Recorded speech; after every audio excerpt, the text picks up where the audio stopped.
Can someone reject my thoughts or intentions even if I'm trying to manifest them? Does that mean if they don't want to be with me, they don't have to? Well, let's really talk about this, because remember, you only manifest what you believe. That's what law of assumption is. What you believe to be true for yourself is what is projected in your three-dimensional reality, literally. So if you believe that people can reject what you're saying, like this is a belief that you have, then technically, yes, then they can reject it because you have a belief that people can reject it. Or maybe you might believe that that specific person or that boss might reject your intention because they have free will. Someone can only reject your intentions, meaning like your affirmations, your inner conversations, your imaginal scenes that you're using to change yourself, but you think you're doing it to change them. That's another thing you need to get out of this thinking. People think that they're changing other people. You are not changing them, you're changing you. It never starts with them. Let's say you're trying on an outfit. You look in the mirror and you're like, I don't like the way this looks. Maybe I got a little bit of muffin top. Maybe this color makes me look a little dull or pale. You're not gonna go up to the mirror and be like, hey, take out that outfit. I don't like how it looks on me. No, you're gonna go change into something else. And then let's say you put on a really nice outfit and you look in the outfit in the mirror and you're like, wow, I really like the way I look. My eyes are popping, my skin is glowing. The reflection didn't do that for you. You did it for yourself. And that's how everything works in this reality. It starts with you and then it gets projected out, not the other way around. People appear to have free will because you think they do. Here's the real truth. They can do whatever they want in their own reality. And who gives a shit? Because you're only in your own damn reality. And even if they're not the version of them that wants to be with you now, they will become it if you understand that it all starts with you. What's your opinion about Neville Goddard saying you can reject your thoughts and intentions? Isn't that contradicting the concept of parallel realities? I've heard this more than once.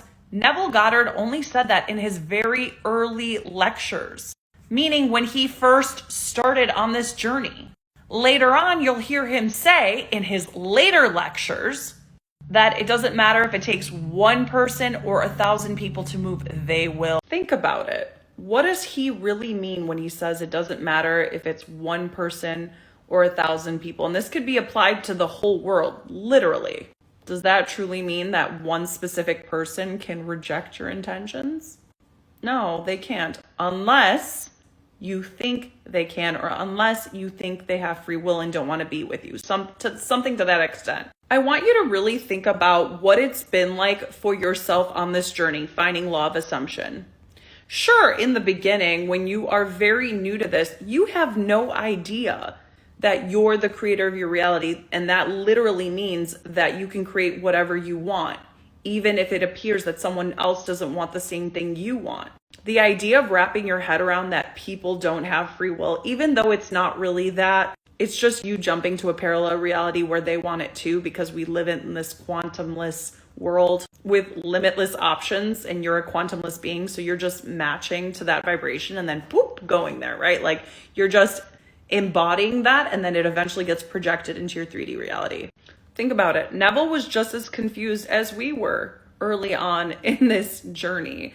And if you're seeing stuff like this, it's probably because you're still confused. Remember, the 3D reality only reflects what we believe. Because there are things now that I see and I'm like, wow, how did that person change so much? Or how did that happen? That's because I shifted internally. When I first came to law of assumption over 6 years ago, there were no law of assumption coaches. There were like 2 people back then that I could actually remember that had a decent following. It was Veronica Isles and Agnes Vivarelli. That's it. And then with time, you saw Joseph Ally, etc., right? And now like literally everyone's a law of assumption coach. And that's because it's become very predominant in my life. And I also have a belief that everyone wants to jump on the train. So that's a story for another day. What you're seeing in your reality is just a reflection of where you're at in the journey and what you believe is possible for you.